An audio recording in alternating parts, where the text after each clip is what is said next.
Ele é engenheiro elétrico pela Universidade Federal do Pará, mestre e doutor em sistemas elétricos de potência na Escola de Engenharia de São Carlos, da USP, Universidade de São Paulo, com parte do seu doutorado feito lá em Manchester, na Inglaterra. Possui pós-doutorado em engenharia de minas e de petróleo. E atualmente ele é professor da Universidade Federal de Mato Grosso. Nós conversamos nesta semana com o professor Felipe Vasconcelos e vamos conversar sobre a distribuição e produção de energia elétrica em Mato Grosso.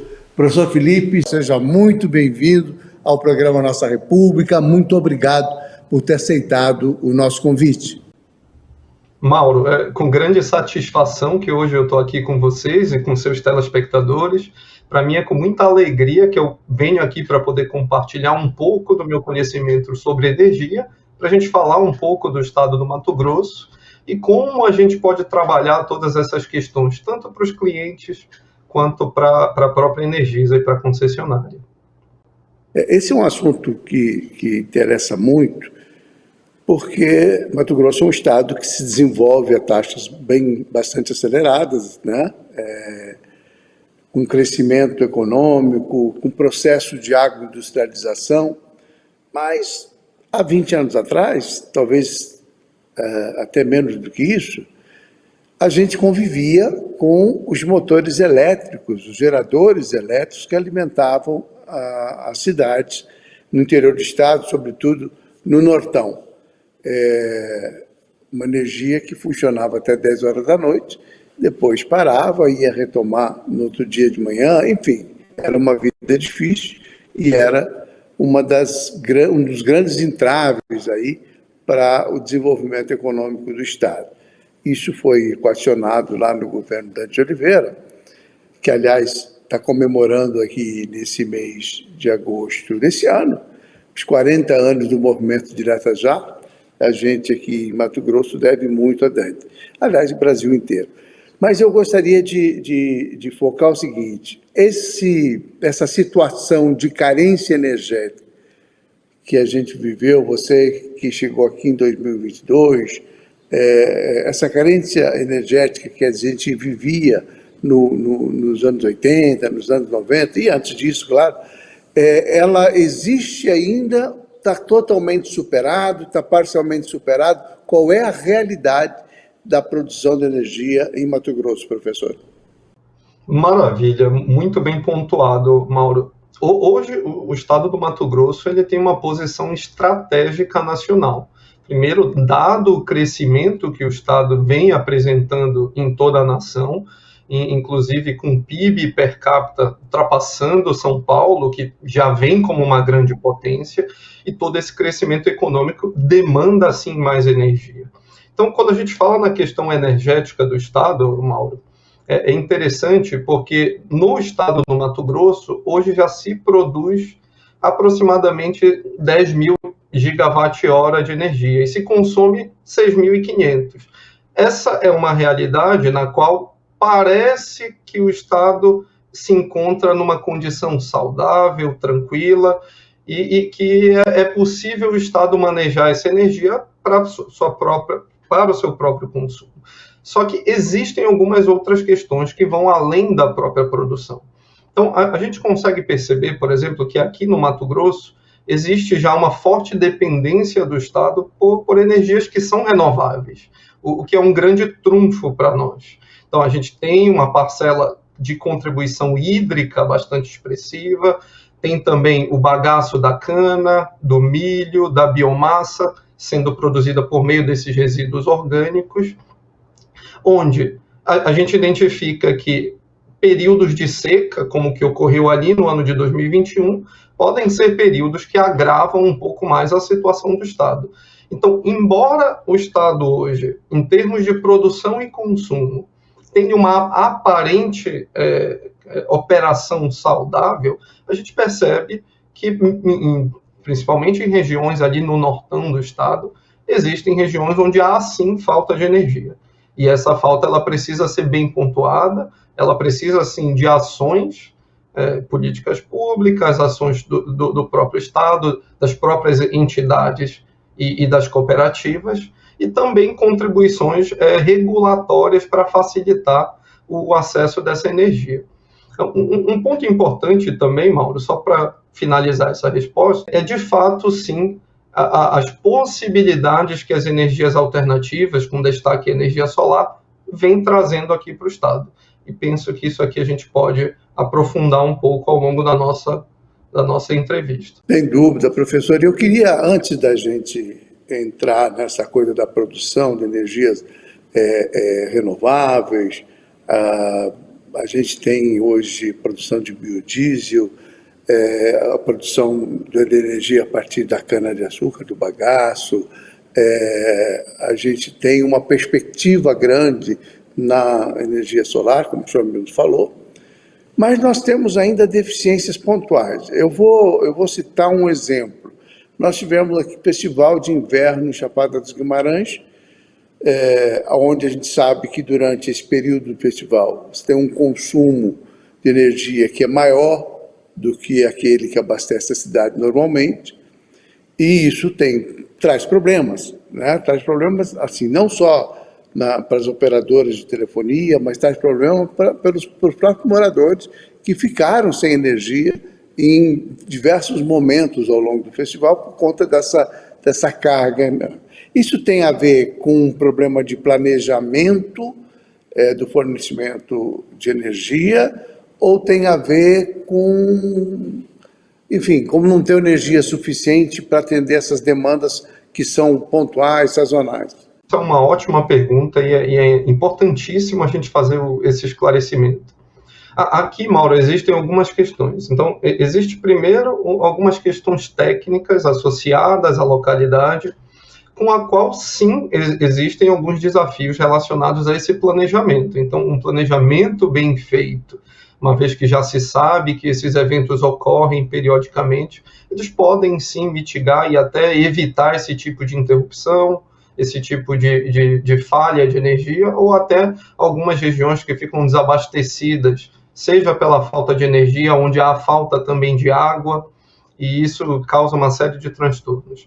Então, nesse ponto, para regiões como na Chapada e em outras localidades, é importante, sim, identificar esse ponto do planejamento para que se possa criar uma infraestrutura elétrica que ela seja adequada para essas condições de operação. Então, e isso, uma concessionária de energia, eles têm bastante clareza como isso ocorre, mas a gente entende que existem também desafios da própria parte elétrica, das próprias concessionárias de energia, de anteciparem alguns eventos. Então, existe de um lado os clientes que necessitam de energia elétrica não só para o seu bem-estar, mas também para até suprimento de hospitais e serviços críticos. Do outro lado, existe uma empresa no setor elétrico que ela precisa encontrar um equilíbrio de investimento em infraestrutura e retorno, que são aqueles clientes pagantes. Então, para encontrar esse equilíbrio, Mauro, eu acho que e nós da universidade e nós até do setor industrial entendemos que a tecnologia e a inteligência é o que vem melhor atender esse custo-benefício.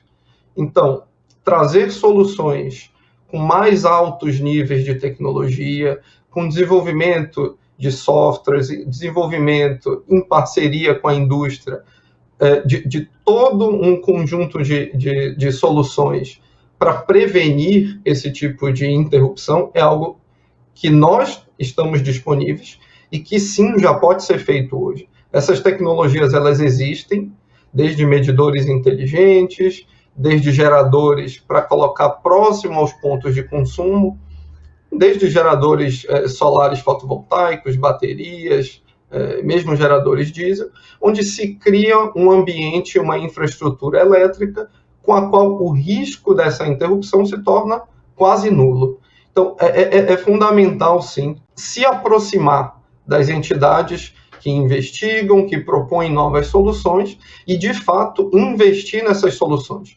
Primeiro, começando com projetos piloto, para que se possa aprender sobre esse funcionamento e assim, eu acho que em seguida dar alguns passos mais adiante para que se possa ter uma solução em larga escala. E até falando como professor da universidade, a gente tem bastante conteúdo para agregar nesse sentido. Nessa mesma linha, que eu peguei um exemplo pontual, claro, mas nós temos uma situação que é muito evidente. Quem anda, sobretudo, para o interior de Mato Grosso, nas regiões produtoras, no eixo da BR-163, por exemplo, a gente percebe que há um crescimento fora da casinha. É uma coisa... hoje, por exemplo, quer dizer, talvez um pouco em razão das obras da 163, mas hoje, por exemplo, você tem demandas muito importantes e que atrapalham, prejudicam o investimento privado, de um lado, quer dizer, da empresa privada vir se instalar, porque assim, a agroindustrialização, pelo menos essa é a impressão que eu tenho, é algo irreversível, né? Porque como a gente tem a produção da matéria-prima aqui, ainda que tenha a reforma tributária, nós vamos ter, com certeza, pelo menos nessa área, tanto de produção de energia, quanto de biodiesel, quanto da manufatura da carne, enfim, de uma série de produtos aqui, de commodities produzidas aqui, o caminho nosso é da agroindustrialização, que, aliás, é muito importante para o Mato Grosso, porque isso significa mais emprego, mais renda e mais impostos, né? Já que as commodities no seu estado primário vão para exportação e não trazem um retorno suficiente dos impostos, né? Eu vou fazer o seguinte, eu vou chamar um comercial e a gente vai retomar a nossa conversa desse ponto. Queria que o senhor fosse pensando um pouquinho como é que a gente resolve essa questão emergencial. O senhor falou que, quer dizer, o equilíbrio é um equilíbrio meio tênue entre produção e consumo, né? E a gente precisa ter uma produção capaz de suportar os investimentos e esse crescimento que a gente está tendo em Mato Grosso, que é um crescimento fundamental, importante. Em todas as regiões do estado a gente vê a agroindústria incipiente ainda, mas começando com força, quer dizer, se manifestando, plantas industriais em todo lugar, a gente vê o algodão sendo beneficiado em vários níveis, a soja, enfim. E aí a energia é fundamental, não pode se constituir. Como é um investimento pesado, desculpe a minha pergunta longa, mas como é um investimento pesado, quando a gente fala em energia, tem uma estrutura importante para gerar energia nova, eu queria saber do senhor se dá para a gente alcançar esse equilíbrio, o que é preciso fazer. A gente vai para um pequeno intervalo, mas antes um recado. O governo de Mato Grosso tem trabalhado muito para melhorar a vida das pessoas em todo o estado. É por isso que para todo lado tem resultado. Somos o único estado do país com 6 hospitais em construção, 2 na região metropolitana e 4 no interior. Tem o Hospital de Tangará, do Araguaia, o de Juína e o de Alta Floresta. Em Cuiabá, o Hospital Central e o Júlio Miller. É um governo que também cuida do social. Todo mês, 65 mil famílias são beneficiadas com o auxílio do cartão Ser Família. Sem falar nas obras que estão espalhadas pelo estado todo. Tem as obras da duplicação da BR-163, um sonho antigo da população sendo realizado. Mato Grosso tem o maior pacote de infraestrutura do Brasil e até 2026 o governo do estado vai entregar 5.500 quilômetros de asfalto novo. E de olho na educação, o governo investe em material didático de qualidade e na construção e reforma de escola. E já tem um monte de aluno sendo aprovado nas universidades públicas de Mato Grosso. E é por isso que eu tenho orgulho de viver em Mato Grosso. Não saia daí que a gente volta num instante só.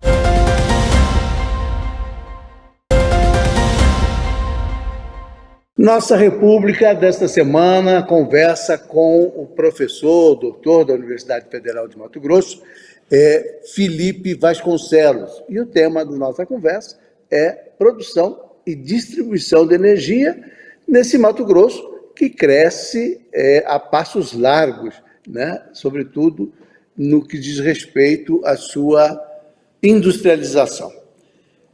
Professor, eu perguntava se é possível, que tipo de medida é possível, que tipo de investimento é preciso fazer para que Mato Grosso não seja surpreendido com a velocidade com que as coisas acontecem, né? A gente vê, eu falava no bloco anterior da questão do movimentação da cidade. As cidades hoje vivem uma carência de tudo, de mão de obra, de local para abrigar essa mão de obra que está sendo trazida de fora para ajudar nas obras, nas construções, na questão da implantação de novas plantas industriais. E eu queria saber do senhor, o senhor falava lá no começo que nós temos aí uma geração de 10 megawatts, que fala? Gigawatts? 10 terawatt-hora. 10 terawatt-hora. E um consumo médio de 6, né? 6, 6,5. E eu quero saber o seguinte, com esse movimento de desenvolvimento bastante acelerado, nós não vamos ser surpreendidos em 1 ano, 2, com falta de energia? Perfeito. Excelente pergunta, Mauro. E a resposta é: podemos ser, sim, se não houver um bom planejamento. Um ponto que é importante é que a energia elétrica, ela não se trata somente de produção, mas se trata também do momento em que ela é produzida. Então, a gente pode falar ali de uma energia solar, onde a gente tem aquela produção nos horários de sol, em especial naquele horário do meio-dia, 1h da tarde, enquanto que a maior parte do consumo de energia no estado ou no Brasil ocorre na parte da noite. Então, se a gente olha somente valores absolutos, a gente tende a pensar que estamos num momento bem planejado, e não necessariamente é bem assim. Então, não somente olhar a produção de energia, mas olhar essa disponibilidade de energia, principalmente nos momentos em que ela é necessária. Então, e o estado do Mato Grosso, hoje, com esse crescimento vertiginoso, ele tem necessitado cada vez mais de energia durante todas as horas do dia, principalmente nos períodos de safra, para que se possa fazer essa produção, escoar esse produto e não ter nenhum tipo de interrupção ou perda em decorrência da falta de energia elétrica. Para que isso seja possível, Mauro, é fundamental que todas essas entidades elas atuem em conjunto. Então, as entidades privadas, junto com a ANEEL, permitindo acesso à regulação em que se facilite ou se viabilize técnico-economicamente soluções que facilitem o crescimento do Estado e do país como um todo. Então, hoje a gente ainda tem algumas entraves para inserção de geração distribuída com a energia solar. Então, já tem toda uma discussão, já identificamos algumas evoluções, mas ainda se precisa fazer mais. Então, é fundamental que se faça mais, não somente nesse aspecto regulatório também, mas até no ponto que você mencionou de questão emergencial. E nessas questões, penso que as práticas de eficiência energética que já existem, elas podem muito contribuir. Então, aqui a gente pode até dar alguns exemplos. Existem algumas cooperativas agrícolas que tomam algumas ações simples de substituição de iluminação por iluminação LED, substituição de motores por motores de alta eficiência, e essas ações, um exemplo que veio até mim, de investimentos de 2 milhões, com retorno de investimento de 800 mil a um ano. Então, em 3 anos já se pagou esse investimento. Então, já existem um conjunto de ações de eficiência energética que contribuem para essa redução das questões emergenciais. E, em conjunto a isso, a gente tem as concessionárias também sendo demandadas para fazer esse investimento em infraestrutura, permitir com que novos clientes se conectem e permitir com que essa expansão, não somente das cidades, mas especialmente também das agroindústrias, elas possam ocorrer e não serem limitadas por essa carência energética e essa carência de infraestrutura. É um debate que até de onde eu me lembro, quer dizer, desde que eu me entendo por gente, se discute muito a questão da sustentabilidade em todas as áreas. Nós conversamos lá no primeiro bloco um pouquinho, vamos passar sobre a questão da produção energética a partir de fontes renováveis, e Mato Grosso é um celeiro, né? Citava aqui o bagaço de cana, o biodiesel, a geração de biodiesel, que também, do milho, do etanol do milho, que também acaba produzindo, tendo capacidade de produzir energia. Nós temos as hidrelétricas, que hoje são fontes que a gente fica um pouco preocupado, porque toda hidrelétrica, apesar de ser renovável, ela tem um dano ambiental que é preciso ser considerado, né?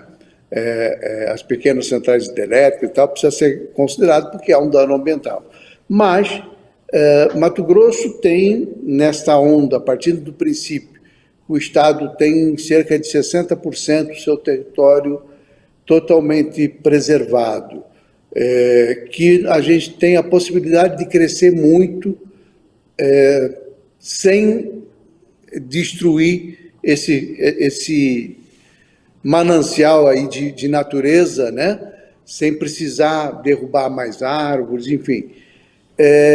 Como é que o senhor vê, como é que a academia vê, que tipo de projeto se discute hoje na universidade para fomentar a sustentabilidade, tanto na produção da energia, né, quanto na manutenção desse patrimônio, que me parece que é um dos maiores ativos que o Estado tem, que é justamente esse percentual de preservação do seu território. Perfeito, Mauro. No que se refere a essa questão, primeiro, de preservação do meio ambiente, nós, na academia, a gente tem um viés muito forte para a utilização de tecnologia de baixa emissão de carbono, em especial usinas solares. Já existem alguns estudos preliminares identificando um potencial eólico ali na Chapada dos Guimarães, por exemplo. Esses estudos eles ainda requerem um pouco mais de investigação, mas já existe esse potencial. Então, ao utilizar essas tecnologias de baixo carbono, e a gente percebe que em grandes extensões do estado, a gente possui essa topografia plana, com que favorece a conexão desse tipo de tecnologia. Então, mesmo nas áreas onde se pode fazer essas conexões desses sistemas, a gente tem área suficiente para, de fato, instalar esses sistemas. Então, a gente vê com muito bons olhos a utilização dessas tecnologias de baixo carbono. Além disso, nós entendemos que um estado como o Mato Grosso, ele tem sim um papel fundamental em termos de Brasil para a adoção de novas tecnologias. Então, para que se insira mais tecnologia para automatizar subestações, automatizar a rede elétrica, já se faça alguns projetos piloto utilizando sistemas de armazenamento de energia, seja baterias, uma vez que a gente já está identificando que é uma realidade até a introdução do veículo elétrico. Andando aqui em Cuiabá, a gente já vê alguns veículos elétricos circulando, e essa é uma realidade que nenhuma rede elétrica no mundo previu. Então, se a gente entender que hoje estamos num cenário de consumo de energia elétrica, em que problemas já existem e que soluções também existem, a gente nota que existe sim uma urgência na adoção dessas soluções para mitigar esses problemas num futuro de curto, médio prazo. Então, eu posso até citar um exemplo, Mauro. Eu estive um período morando em Manchester, no norte da Inglaterra. E lá se fala muito sobre tecnologia de baixo carbono. Então, toda solução de tecnologia lá se quantifica as toneladas de CO2 que se emite. Então, essa é uma prática, uma vez que lá eles adotaram que eles precisam reduzir em até 80% a emissão de gás carbônico deles de 2050 em comparação a 1996. Então, uma vez feito esse paralelo, eles identificaram que veículo elétrico vai entrar lá naquela região massivamente, e se fez um estudo que até pouco mais de 2030 vai mais do que duplicar o consumo da cidade de Manchester. Então, se a gente pega uma parcela disso, do que a Europa já está vivendo, traz para a realidade brasileira, e não se fala nem em duplicar, mas se fala em crescer 30%, 40%, isso pode vir a ser um desastre, quando se fala em termos de energia elétrica e se fala em termos de infraestrutura. Uma vez que a infraestrutura elétrica aqui no nosso estado e no Brasil também, existem regiões em que já estamos próximos do gargalo, já existem transformadores sobreaquecendo, cabos realmente nos seus limites, postes de energia onde não se pode passar mais cabos, porque já está excedendo o limite de peso e a gente precisa, sim, encontrar soluções para esses cenários. Então, a gente tem que estar muito atento, não somente à realidade atual, mas o que está acontecendo para a próxima década. E essa decisão, ela precisa acontecer hoje. Se nós esperarmos que essa decisão seja realizada daqui a 5 anos, um preço muito alto vai ser pago pelos contribuintes, pelos consumidores, para que se tomem medidas emergenciais novamente, como de tempos em tempos vem ocorrendo em vários setores da indústria e também no setor elétrico. Então, a gente vê esse repasse acontecendo. Então a gente fica nessa situação, Mauro. Conhece iniciativas, políticas públicas, estaduais, que possam mitigar esses riscos que a gente começa a perceber, né? Quem enxerga um pouquinho para frente, o senhor citou os carros elétricos, eles são uma realidade hoje no estado inteiro, né? E há um movimento muito forte nesse sentido, de cada vez mais ter um aumento de consumo. Não é que isso vai gerar algo de imediato, mas é uma soma de várias coisas, né, que ao final podem comprometer num curto espaço de tempo. 10 anos em matéria de investimento é muito pouco tempo, né? Então, de fato, tem. O senhor identifica iniciativas do Estado, iniciativas de políticas públicas, no sentido da eficiência energética, de um lado, e da ampliação de produção de energia, principalmente por fontes renováveis, a partir da cana, enfim, de todas essas, a energia eólica, a energia solar, etc.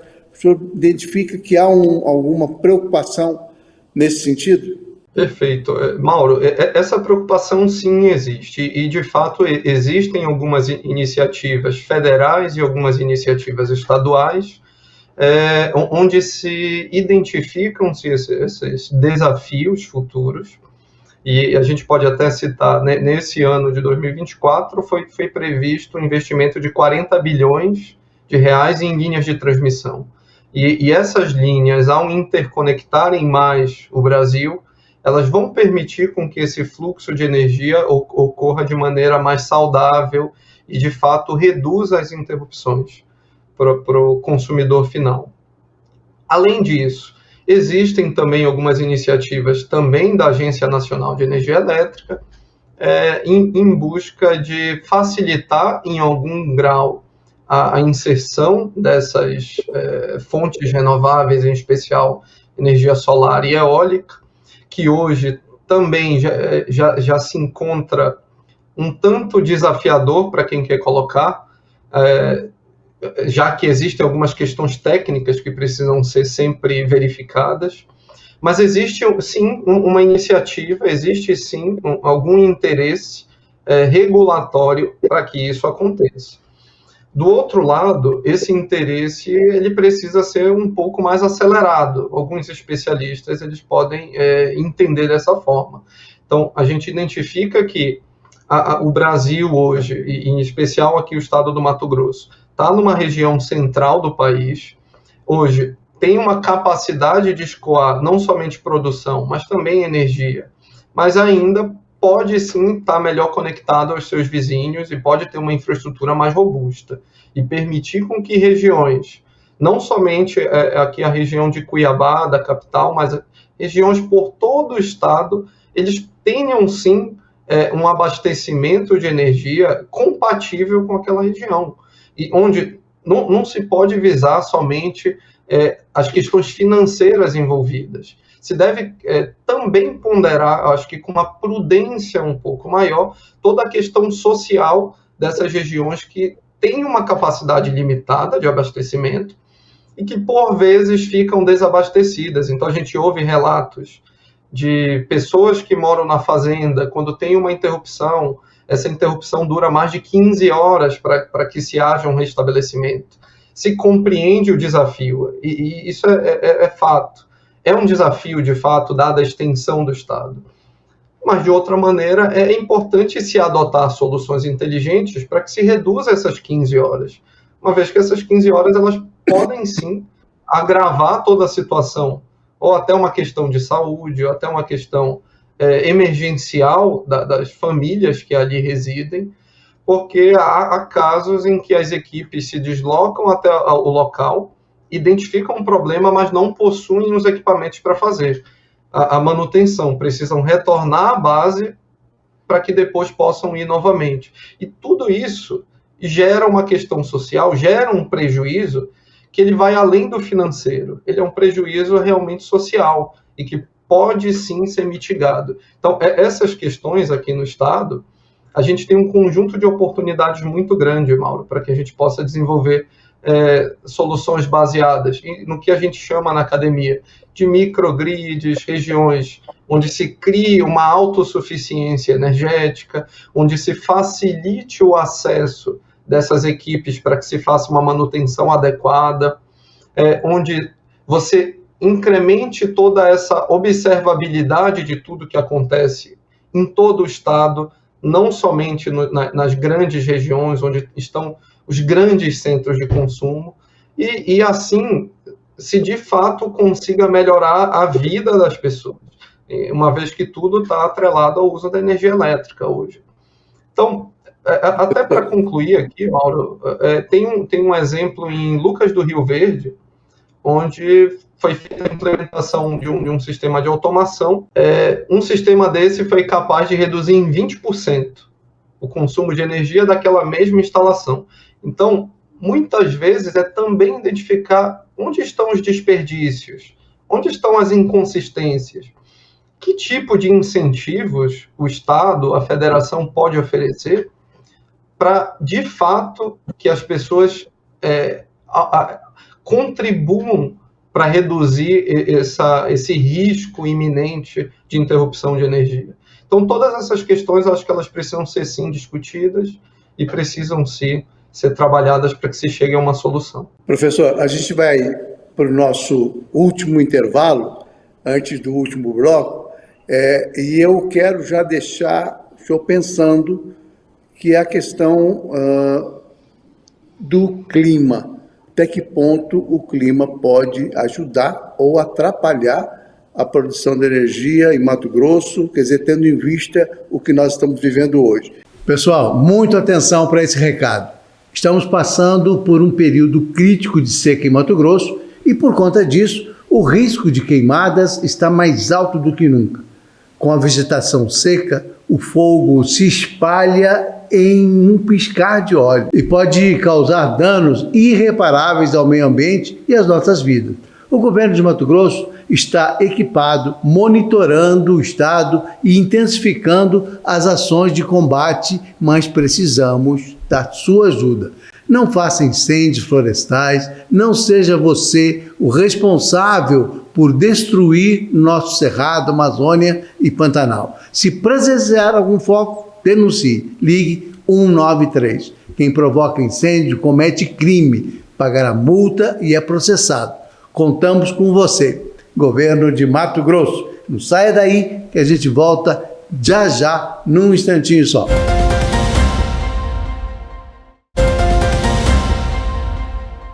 Nossa República desta semana está de volta entrevistando o professor doutor Felipe Vasconcelos, professor da UFMT e doutor na área de energia elétrica, engenheiro elétrico, aliás, né? Professor, eu lhe perguntava na saída do último bloco sobre essa questão da influência do clima na geração de energia, na distribuição de energia. Essa época do ano, que é muito quente, a gente tem muitas queimadas, isso obviamente deve afetar as linhas de distribuição e o consumo de energia, certamente. Como é que o senhor vê isso e que tipo de preocupação nós todos deveríamos ter em relação ao clima? Perfeito, Mauro. Relativo ao clima, nós, aqui no estado do Mato Grosso, a gente tem uma condição bastante favorável para a produção de energia solar. Isso é bem evidente. Enquanto algumas regiões, a energia eólica ela se torna um pouco mais desafiadora. Então, aqui a gente tem aproximadamente 2.500 horas de sol, tá, Mauro? Então, uma cidade como Cuiabá, como Rondonópolis, eles são locais bastante favoráveis para a instalação da energia solar. Então, a gente tem lá em 2023, por exemplo, no ano passado, ao implementar um sistema de energia solar, a gente conseguia ter uma redução de custo que podia chegar próximo de 30%. Então, quando se equilibra essa condição climática que nós temos aqui no estado, com as tecnologias que estão sendo utilizadas, a gente percebe sim que existe requisitos bastante favoráveis. Do outro lado, como você bem mencionou, um clima muito quente também gera alguns desafios para os equipamentos elétricos. Então, aquele transformador que está no poste, abastecendo aquela unidade consumidora, ela vai sobreaquecer um pouco mais. Isso pode, sim, representar um risco até para que esse transformador deixe de operar como deve operar, entregando energia, e que requeira uma manutenção.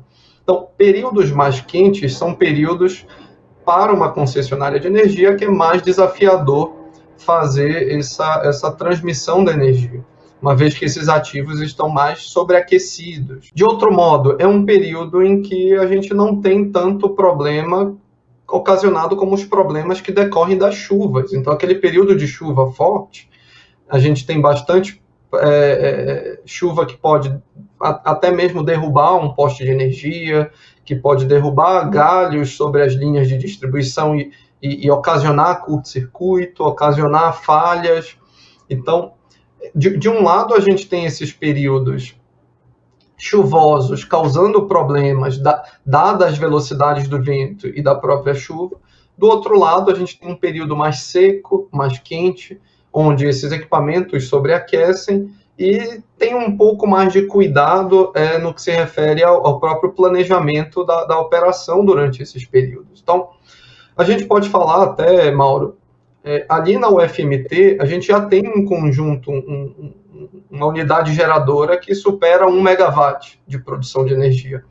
E essa unidade ela tem contribuído bastante para reduzir o custo da universidade com a energia elétrica. Então, todos os anos a universidade recebe um repasse do governo federal para quitar todas as suas despesas, desde recursos humanos, compra de material, manutenção, pintura e etc. E uma dessas despesas é a energia elétrica.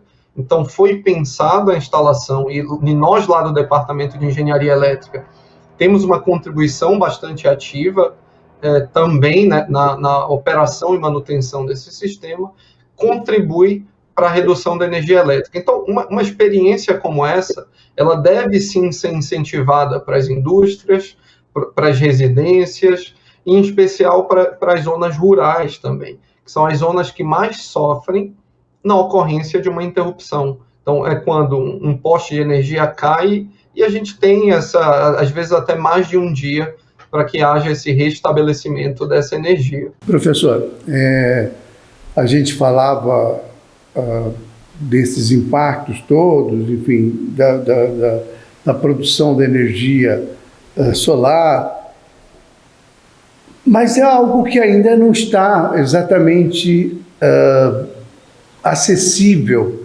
a toda a população, né? É uma pequena parte da população que consegue ter em sua casa uma pequena usina de energia solar, e isso reduzindo, o ideal seria que todo mundo pudesse ter uma pequena energia, uma pequena usina, de maneira não só a reduzir sua própria despesa, mas como contribuir para o sistema, né? Eu queria saber duas coisas acerca disso. Primeiro, se o senhor enxerga um processo de barateamento da instalação de energia solar, de usinas, e se o senhor enxerga se há algum tipo de alguma falta de interesse, por exemplo, da empresa Energisa, vou usar a nossa aqui, de todas as outras, em relação à energia solar. Existe algum desinteresse de que esse processo avance, porque como eles são produtores também de energia, geradores, além de distribuidores, às vezes a sensação que a gente tem é que eles não têm muito interesse em fomentar essa energia solar, a produção nas casas das pessoas. Perfeito, Mauro. De fato, muito bem pontuado. Existe sim, pode-se dizer com uma certa ressalva, algum conflito de interesse nesse sentido. Então, a Energisa, no seu papel de distribuidora de energia, ela não somente coloca o ativo, que são os cabeamentos até as unidades consumidoras, mas também faz a venda direta dessa energia. Uma vez que um consumidor faz a aquisição de um sistema desses, há sim uma redução no faturamento dessa empresa naquela venda de energia. Então, isso existe. Então, esse é um primeiro ponto. O segundo ponto é que eles têm o dever legal, sim, de facilitar esse acesso. Então, de uma outra mão, quem coloca esse tipo de energia nas suas unidades consumidoras também podem contribuir para que se reduzam os custos operacionais de concessionárias.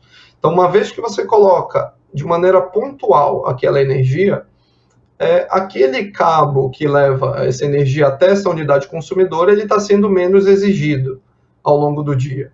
E, ao isso acontecer, a própria concessionária ela tem possibilidades de aumentar com a mesma infraestrutura o fornecimento de energia para novos prédios que estão surgindo, para novas casas que estão surgindo naquela localidade. Então, esse é um ponto. Do outro lado, existe também um desafio que é do lado deles. Porque, em especial na energia solar, a maior produção, como foi dito mais cedo, ela ocorre ali no horário do almoço, 1h da tarde, enquanto que o maior consumo ocorre à noite. Então, ainda assim, aquele ativo, ele precisa atender esse cliente à noite. Então, é muito comum o consumidor ele colocar energia solar e passar a consumir também um pouco mais, deixar o ar-condicionado um pouco mais tempo ligado, deixar mais televisão, mais computadores, ter um pouco mais esse conforto pela redução da energia elétrica. E isso cria alguns desafios. Então, existe um desconforto no lado das concessionárias do jeito que o setor elétrico hoje é feito. Então, já se discute muito em todo o mundo se criarem novos modelos de negócio, onde a forma de faturar essa energia ela pode ser repensada, onde quem produz energia tem um tipo de contribuição no setor e quem somente consome tem outro tipo, e identificar exatamente qual que é o papel da concessionária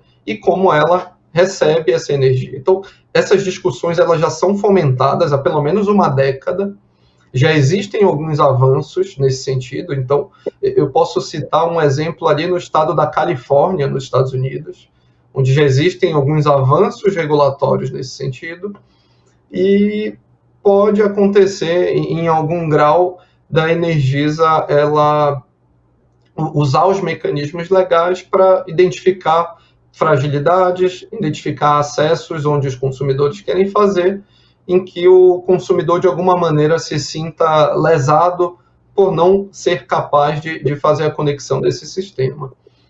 Para concluir, Mauro, para aqueles consumidores que, de fato, como você bem mencionou, não são todos que têm esse acesso, uma vez que esse investimento ele não é barato, é importante também se tomar iniciativas para que se facilite, se racionalize esse uso da energia, onde a concessionária ela crie cada vez mais mecanismos de melhor comunicar para o consumidor final como ele pode economizar, deixar mais claros seus programas de eficiência energética, criar dentro de aplicativos seções, abas informativas de eventos, sempre trazendo o consumidor final como um ser realmente participante, e não como um ser passivo e que é um mero telespectador e que fica refém do que está ocorrendo no setor. Então, todas essas medidas elas podem sim vir a contribuir para que se tenha um crescimento mais saudável, mais sustentável e que se previna quaisquer inconvenientes na interrupção do uso da energia elétrica. Professor, infelizmente nosso tempo está acabando.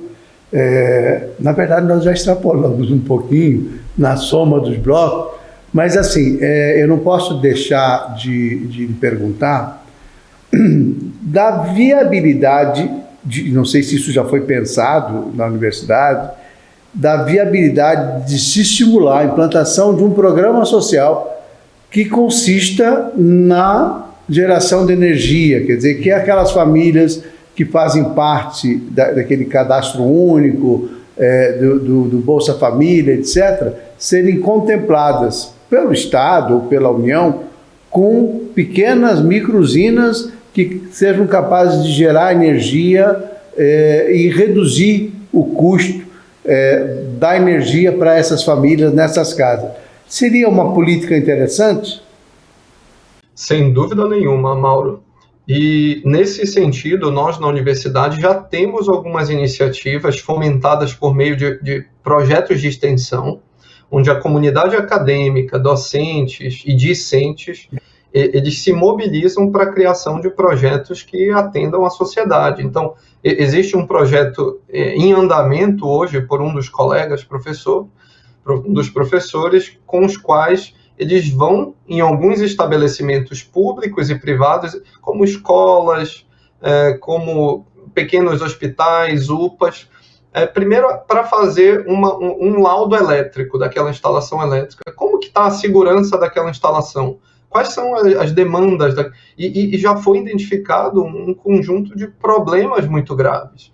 Então, a gente vê que existem algumas iniciativas que precisam ser feitas desde a base para avançar para algumas questões relacionadas até à própria geração própria, a própria automação, a própria eficiência energética do estabelecimento. Um segundo ponto é essa iniciativa de que se faça a criação de mecanismos onde se crie pontos mais autossuficientes.